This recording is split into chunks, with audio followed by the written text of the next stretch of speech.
Assalamualaikum warahmatullahi wabarakatuh. Perkenalkan, nama saya Nur Muhammad Fauzi. Saya dari Prodi Manajemen dan NIM saya adalah 2892150337. Di sini saya akan menjelaskan tentang materi saya, yaitu perekonomian Indonesia di tahun 2020. Tentang mata kuliah perekonomian Indonesia dan juga dari dosen pengampu saya, yaitu Bapak Darmenis SEMM. Nah, perekonomian Indonesia di tahun 2020 ditulis dalam buku Perekonomian Indonesia tahun 2020, yaitu Bank Indonesia menuliskan ekonomi merosot sejak triwulan kedua. Penurunan tajam pertumbuhan ekonomi terjadi pada triwulan kedua, yaitu tahun 2020. Meskipun secara bulanan penurunan telah terjadi sejak Maret 2020, itu adalah tulisan dari Bank Indonesia di buku Laporan Perekonomian Indonesia tahun 2020. Pertumbuhan ekonomi di tahun 2020 dapat dilihat dan dibagi menjadi beberapa triwulan atau kuartal pertumbuhan ekonomi Indonesia. Jadi dibagi menjadi 3 bulan. Pada triwulan pertama tahun 2020, pertumbuhan ekonomi nasional melambat menjadi 2,97% year on year. Perekonomian nasional pun mengalami kontraksi sebesar 5,32% pada triwulan kedua, lalu pada triwulan ketiga, dan juga kembali mengalami kontraksi sebesar 3,49%, dan lain sebagainya. Nanti kita akan bahas.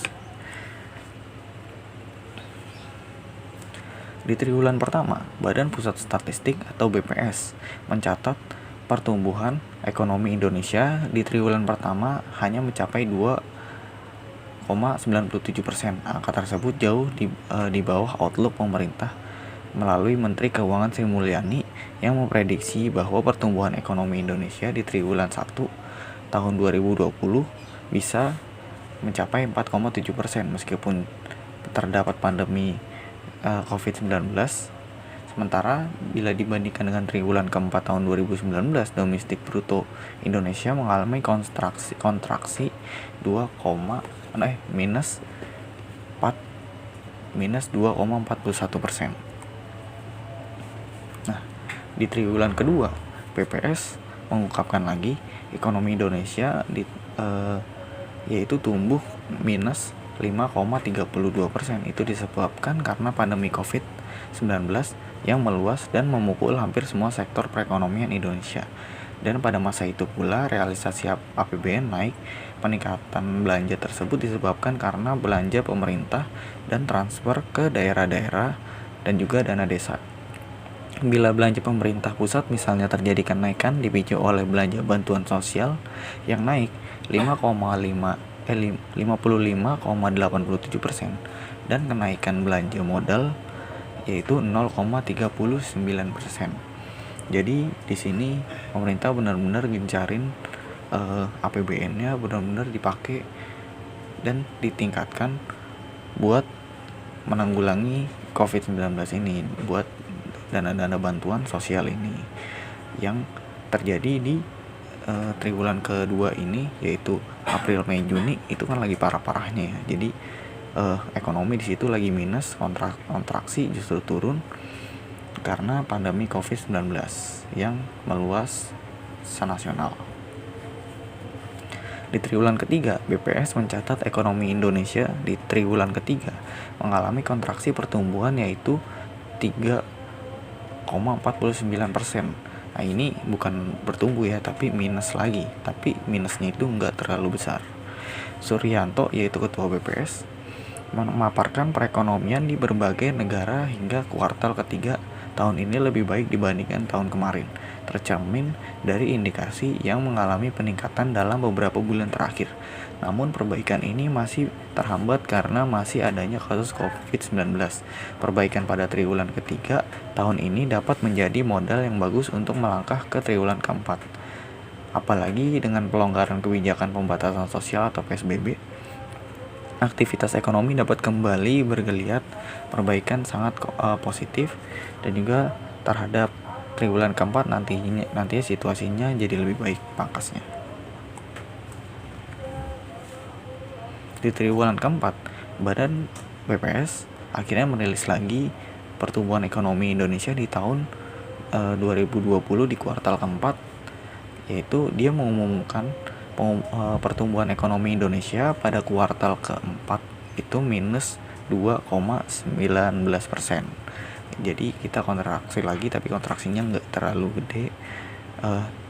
Tadi yang kedua itu 5%, 5%an, yang ketiga itu 3%an, sekarang jadi cuma 2,19%. Tapi tetap aja ini namanya kontraksi, yaitu minus ekonomi, yang sedikit melegakan perekonomian Indonesia di kuartal 4 2020 membaik dibandingkan kuartal ketiga yang minus 3,45%. Tapi hal yang menarik dari pertumbuhan ekonomi kuartal keempat adalah penurunan lebih baik dibandingkan kuartal ketiga. Menko Perekonomian dan juga Menteri Keuangan menyatakan Indonesia telah melewati masa sulitnya di kuartal kedua dan telah menunjukkan pemulihan perekonomian di kuartal-kuartal setelahnya dari segi konsumsi, masyarakat, investasi, dan juga ekspor. Grafik perekonomian Indonesia di tahun 2020. Nah, di kuartal pertama kita lihat itu ada peningkatan karena belum ada COVID-19, tapi masih jauh dari target yang diucapkan oleh Menteri Keuangan Sri Mulyani, yang dia bilang bisa naik sampai 4,7%, tapi realisasinya cuma 2,97%. Nah, di kuartal kedua itu turun sampai minus 5 lebih persen. Di kuartal ketiga itu minus 3%, di kuartal keempat itu minus 2%, dan mudah-mudahan bisa lebih baik lagi dan bisa meningkatkan perekonomian kita terus menerus. Kesimpulannya, dampak akibat adanya COVID-19 sangat mempengaruhi perekonomian Indonesia, bahkan dunia. Terjadinya hambatan yang sangat besar di berbagai sektor membuat perekonomian Indonesia turun sejak masuknya pandemi COVID di bulan Maret di kuartal pertama. Kegiatan investasi juga turun tajam akibat kebijakan pembatasan sosial berskala besar atau PSBB, sehingga beberapa proyek konstruksi baik pemerintahan maupun swasta tertunda. Namun kedepannya masyarakat telah mulai beradaptasi dengan terbatasan yang ada, memunculkan cara-cara kreatif untuk tetap meningkatkan perekonomian, terutama usaha-usaha kecil atau UMKM di beberapa titik usaha justru lebih berkembang. Ya, itu saja yang bisa saya sampaikan. Kurang lebihnya mohon maaf apabila ada kekurangan kata-kata dalam penyebutan, juga salah, kurang dapat dimengerti, boleh dimaafkan. Itu saja yang bisa saya sampaikan. Sekali lagi saya pamit. Assalamualaikum warahmatullahi wabarakatuh.